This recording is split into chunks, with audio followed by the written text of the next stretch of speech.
Nobody saw the controversy coming. If you go back and read old issues of Electronic Gaming Monthly and GamePro, their editors had a wide range of opinions about Night Trap. Some called it the next generation of gaming, while others complained that it was little more than an interactive movie. The two sides went back and forth, never even once considering it controversial. But what came next was a firestorm that led to congressional hearings, the game getting pulled from store shelves, and the rating system we know today. In less than a year, Night Trap went from being a relatively obscure Sega CD launch title to the most dangerous game on the planet. As far as I'm concerned, any game carrying this much history deserves a killer collector's edition. And that's exactly what you get in Night Trap 25th Anniversary Edition.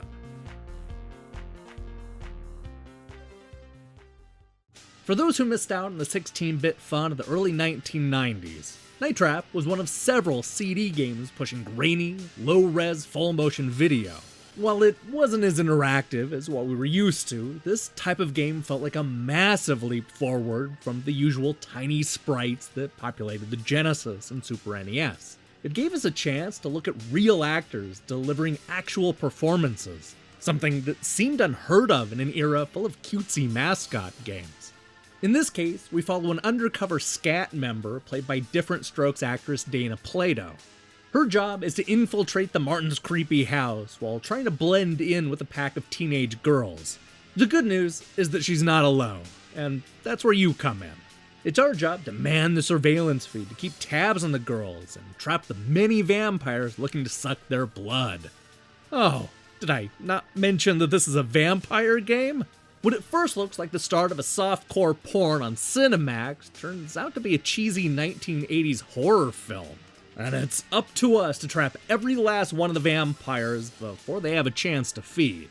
You do this by watching the right camera feed and waiting for the vampires to walk over one of the many traps. Don't worry, you'll know when to hammer the button, because there's a little icon that'll go from green to yellow to red. You only have a second to trap the vamp, so it's always a tense game of finding the right room and making sure you hit the button in time. As a teenager, I remember being impressed by the full motion video and story, but let down by the gameplay. It always felt like the game wanted you to memorize the schedule, and it kind of bugged me that you were always being pulled away from the more interesting story bits. Couple this with the slow performance and grainy visuals, and Night Trap always felt like an interesting novelty more than a must-own game. But a funny thing happened while I was playing the 25th Anniversary Edition. I actually found myself liking Night Trap more in 2017 than I did in 1992. Yeah, the game still has clunky writing, bad effects, and a few too many recycled traps. But it's also endearing and full of charm. I think there are a lot of fun performances in this half-hour horror film, and I'm of the mind the song and dance number is simply irresistible. I don't think I fully appreciated how ambitious this game was at the time. It's not just that Night Trap offered full-motion video, but rather that it had multiple things happening at the house all at the same time. You can completely miss crucial conversations because you're off watching the girls get ready for the slumber party or following the goofy next-door neighbor. This brand new remaster makes the multiple feeds even more obvious since it shows the actual live stream and not just an icon. This both makes it easier to follow the characters as they travel throughout the house and gives us a chance to see when the vampires start to attack. There are also some subtle branching paths and several different endings that'll make you want to go through the game multiple times. What impressed me the most wasn't the upgraded graphics or the better interface, but rather the generous helping of bonus content that comes with this anniversary package. Now we're able to watch all the story-related moments, dig through the production images, and unravel the convoluted timeline. More importantly, it comes with a documentary detailing the controversy and political fight, which includes some rare footage and a fun glimpse behind the scenes. There's also an incredibly interesting interview with the writer, director, and co-creator of Night Trap, where he digs into a surprising amount of detail.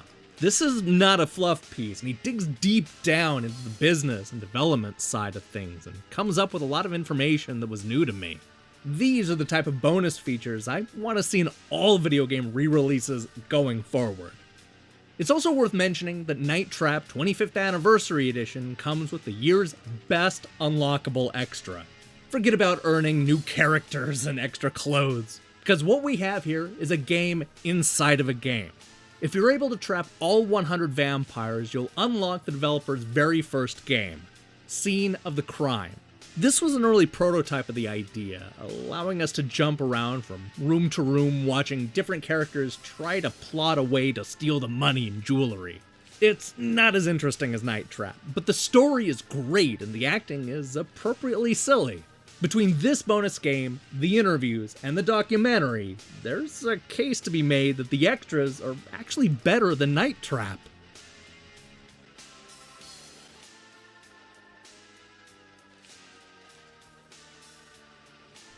With incredible bonus features, upgraded graphics, and an easier-to-use interface, Night Trap 25th Anniversary Edition is the ultimate version of this game.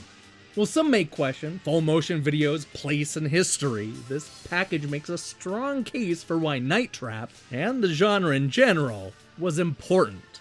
Best of all, the many enhancements actually made me enjoy the game more than I did a quarter century ago. This is the perfect way to honor one of gaming's most misunderstood classics.